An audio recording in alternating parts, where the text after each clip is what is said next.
A couple months ago, I learned of an area 12,000 feet above sea level that held an ancient past. An area with evidence of human occupation, possibly as far back as 10,000 years. I was immediately intrigued and surprised that such a harsh environment had apparently harbored life for so long. The obvious questions ensued. Were they living at such high elevation, or using it for some other purpose? Curious what might be there, I started looking around on Google Earth. And that's when I started to see them. There were numerous strange lines running across the ground, stretching for what seemed like hundreds of meters.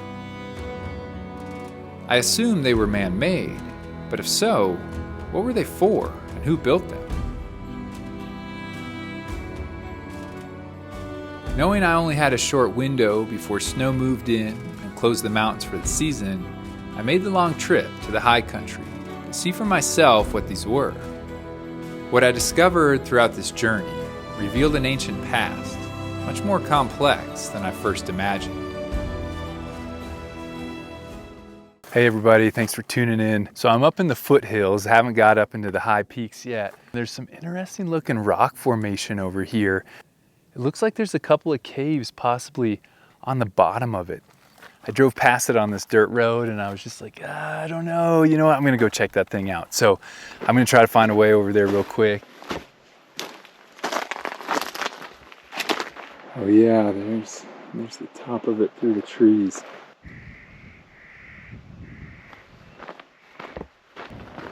Huh. So this is probably one of them. I see a lot of bat guano, bat poop up in there. Oh yeah, and the guano is so thick that I didn't realize at first, but yeah, this entire roof is blackened. So it seems to have sheltered people at some point in time. I wouldn't be surprised if many generations of travelers over this route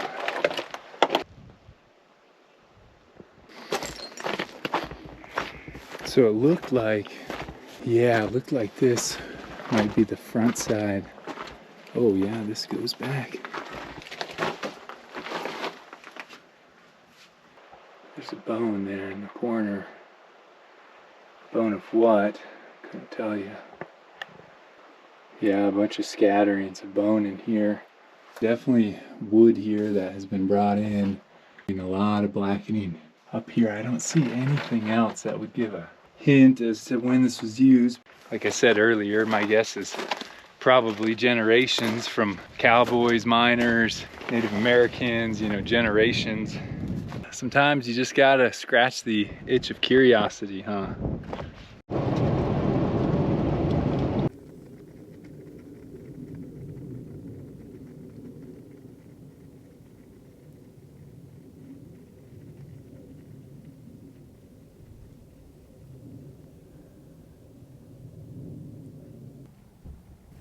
Pretty good sized herd of bighorn sheep feeding off the road here on the way up to the high country.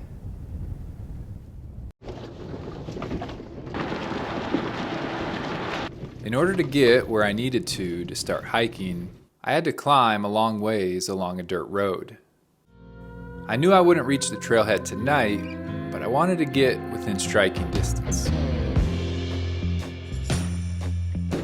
Oh, there's the mountains poking through. We are going to be above tree line before too long. A little bit rough.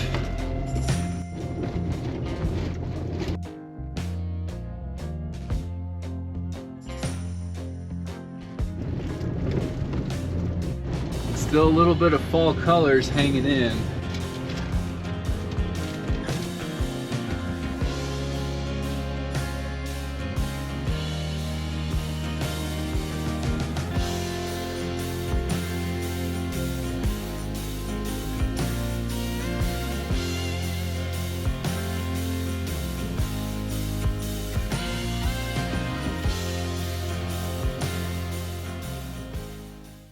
Well, I found a pretty good spot for camp here. Got a little creek right down here, which is convenient because I need to grab some water.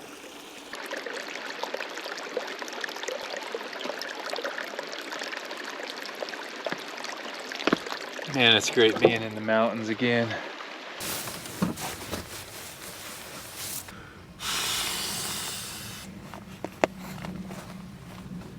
Let's get some dinner going. Everything about this trip was just getting out the door fast, so just a freeze-dried, easy meal tonight.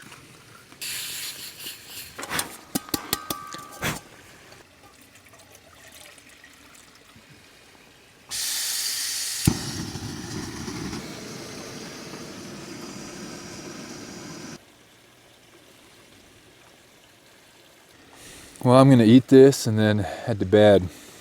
I want to try to catch sunrise up on the pass tomorrow. So we're gonna be up pretty bright and early. Well, more like dark and early.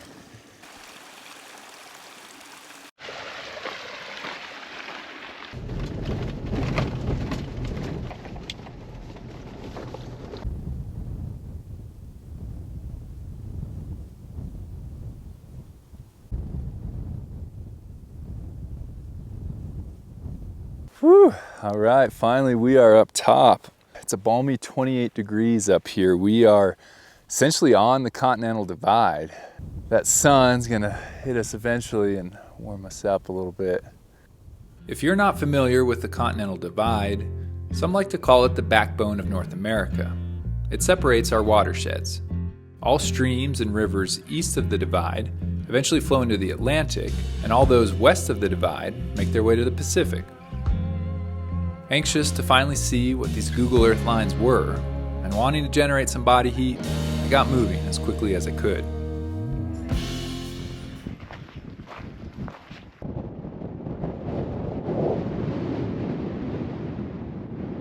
It is very windy. I imagine the temperature gradients have to equalize.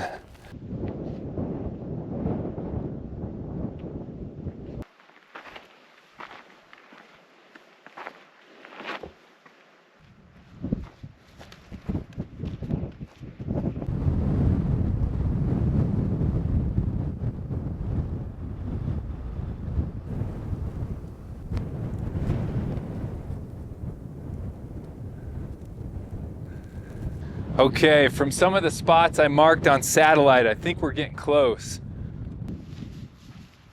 I was working along a ridge line, trying to locate this, one of my first pins of the day. This feature was particularly subtle. It's one of those you're not sure if it's something or not.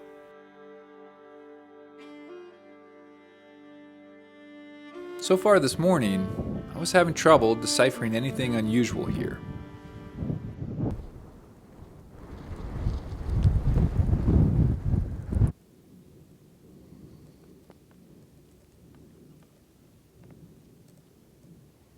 I don't see anything up here. Let's go work a little bit lower. So in doing reading and research about this area, in terms of estimates of how long it's been used by people, I generally saw about 3 different estimates. The first one said over 10,000 years, the other was about 10,000 years, and the other said about 8,000 years. So, I don't know which one is true. It sounds like nobody does for sure. Safe to say, it's been used for a really long time. Still no signs yet. According to some of my satellite imagery pins, we're getting pretty close, and the topography as I'm starting to look at it is starting to make a lot of sense. Huh.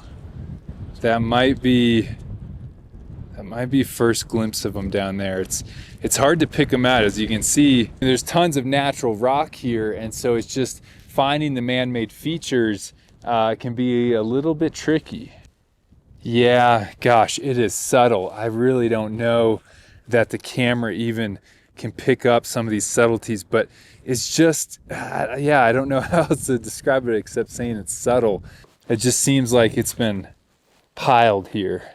Oh, yeah. Okay, look at that. That's clearly a man-made hunting blind right there.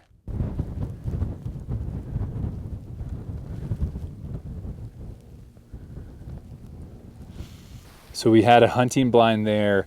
You You can kind of make out the wall comes here, makes a turn right there, follows along here, and you can see it. It runs out to somewhere out there. I was caught off guard by the sight. Of course, I knew I was in the vicinity of what I came here for, but this wasn't one of my GPS pins. I actually hadn't noticed this site on satellite imagery. Afterwards, I looked again and located it. We're going to revisit this imagery, but the big picture first. When I saw these lines on Google Earth, I suspected they were part of a massive hunting system, perfected here over thousands of years. If this was accurate, then I needed to identify a few different things here. First, I'd find hunting blinds close by, structures of rock where people could conceal themselves. Next, there would probably be some cairns, or piles of rocks marking various features or directions. Perhaps most importantly, any man-made feature should be associated with animal behavior and topography in an easily identifiable way. If I didn't find these things, then I'd have to revisit my theory. I got to work analyzing the area. What's that? No, thought that was a flake. This looks like another blind here. No doubt about that. I mean, multiple layers of piled rocks. Once again, looks out on the field.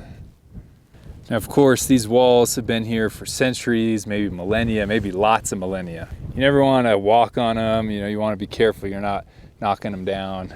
If you just saw one of these features by itself, you could very easily just overlook it, but it's like when you start seeing, one after another, all in the same area, it's like, okay, that's not coincidence and that's not natural.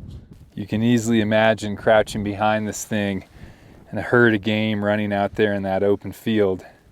And they would be moving left here. Seems like this pit is utilizing this huge boulder here. Again, it's just a great place to conceal yourself. There's a little cairn there. I don't really know. There may be a hunting blind pit there. It's not that obvious.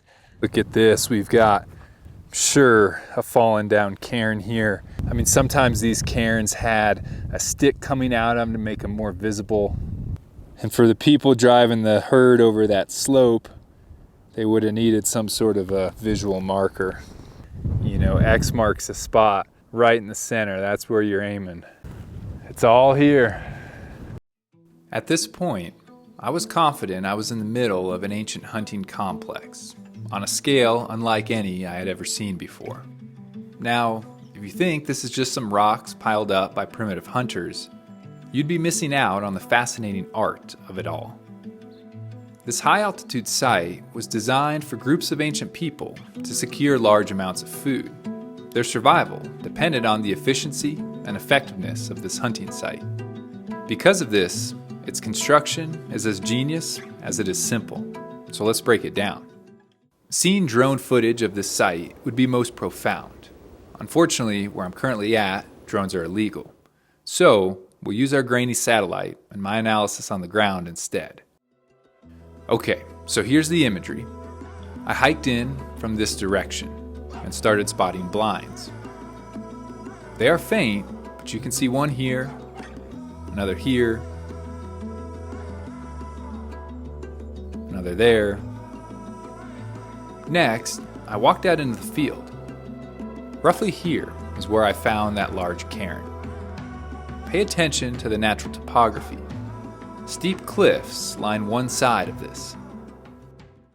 I mean, there's sheer cliffs stretching way back there, all the way along here. So the animals can't go there. Yeah, they could climb up all that steep rocky stuff if they wanted, but I was forgetting to take into account the hunting blinds up there. The ancient ones already had a solution for escapees up that slope. You see, they had a plan, and the plan was to funnel these animals to their death. From down here, this is where the animals would be. I think that's a blind. That looks like a blind up on that little knoll. And so the animals, they're running the path of least resistance through here. They're doing what any animal or person would do if given the choice. They've avoided the steeper, rockier slopes, but little do they know they are running into a trap here. Almost on cue, there's a bunch of, let's see, that's a little smaller. That might be deer. Or it could be small elk. I was definitely seeing some elk droppings earlier. So I just found this blind. I mean, talk about close quarters. I was just, I don't know, 15 yards. I mean, not far at all. The proximity of all this shouldn't come as a surprise to me, but I think just to see it in person, I mean, it's shocking. You know, it's like hand-to-hand combat with these animals.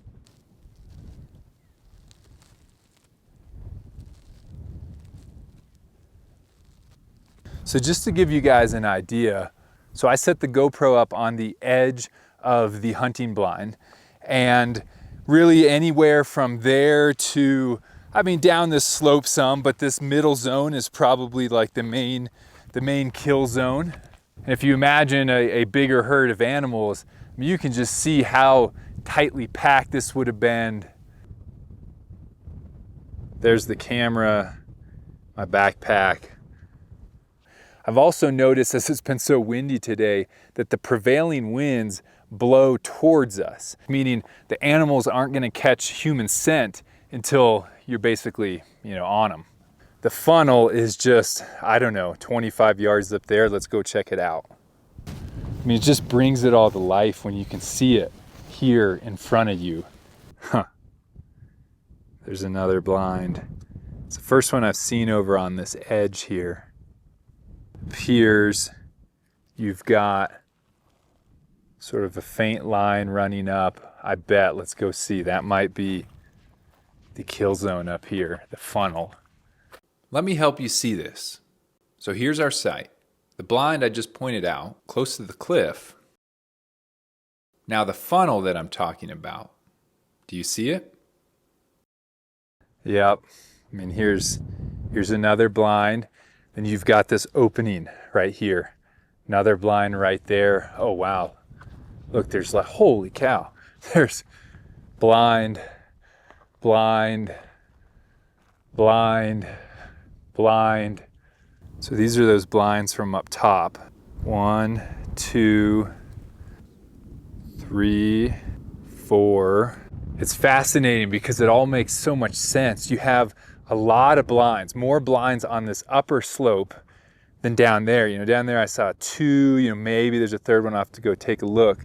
Because again, the animals, they're not gonna run off the cliff to their death. They're gonna start pushing up this way. Of course, that's where the hunters are waiting. They're coming towards this way. Here's the funnel. Blinds over here, blinds over there. This is the major kill zone right here. If you haven't identified the funnel yet, let's take a look. So here's our site. We've got the impassable cliffs on the bottom, the steep, rocky hillside with hunting blinds up top, the open field, the path of least resistance here. Where does it all lead? Check this out. Hunting blinds all over the place here. See this wall of sorts? And a less noticeable one here? Notice how the wall disappears. There's an opening here. That's the funnel, and that's not by accident. So this is the funnel of death right here. So this is the closest blind. The next blind where my tribes people would be is right there. And man, they're just coming through here. There's the remnants of a cairn right out there, and they're just coming, running through the breach here.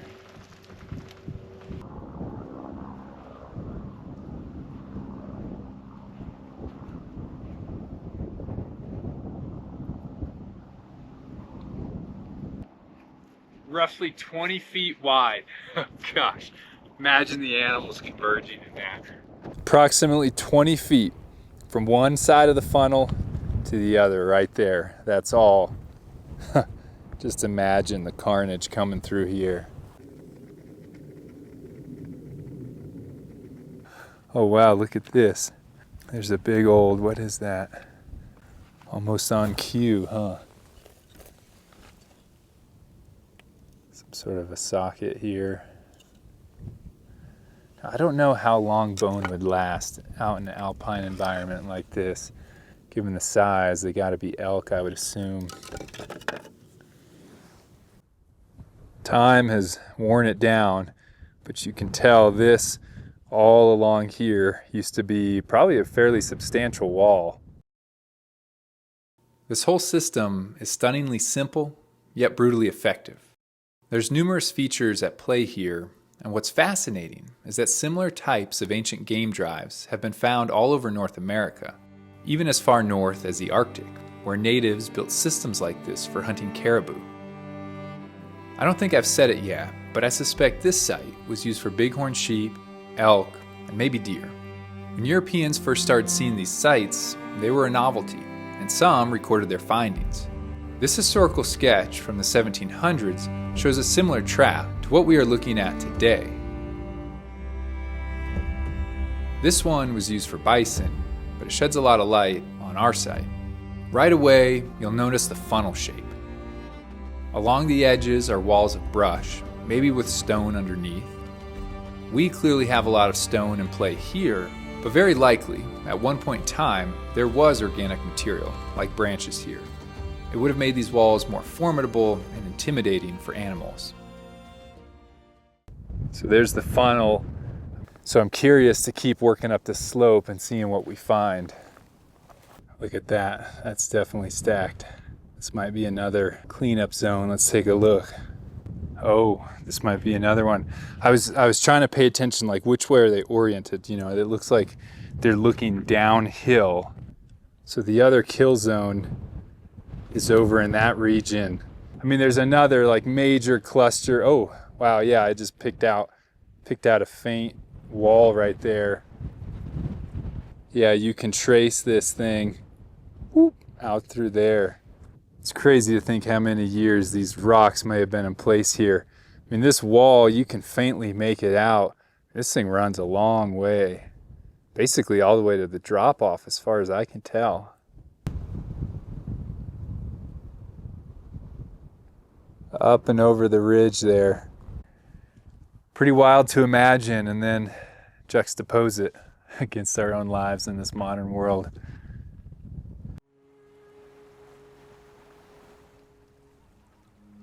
A few hundred yards upslope from the initial site, I finally located the lines that had brought me here in the first place. It's hard to do these walls justice. This is drone footage from another similar hunting site. I filmed it after the fact, and although this isn't what we're looking at, it gives you an idea of how the walls are constructed and oriented with the topography.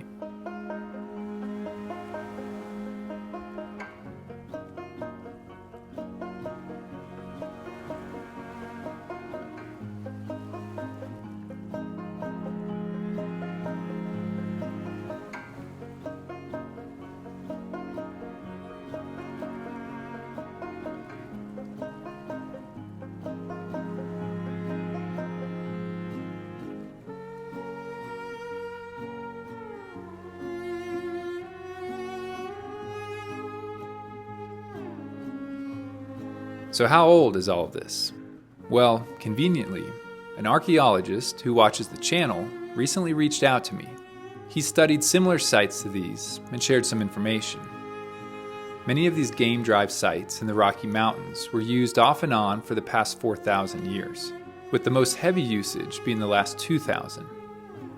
But there have been some pieces of evidence found that would date some of them beyond 8,000 years. However we look at it, we're talking a long, long time. The second site ended up being significantly bigger than the first, maybe double in size. The same features played out here and really showcased how large scale this whole operation was. As I hiked back to my car, it was impossible not to marvel at what these people accomplished. They survived and thrived in this landscape for a long, long time.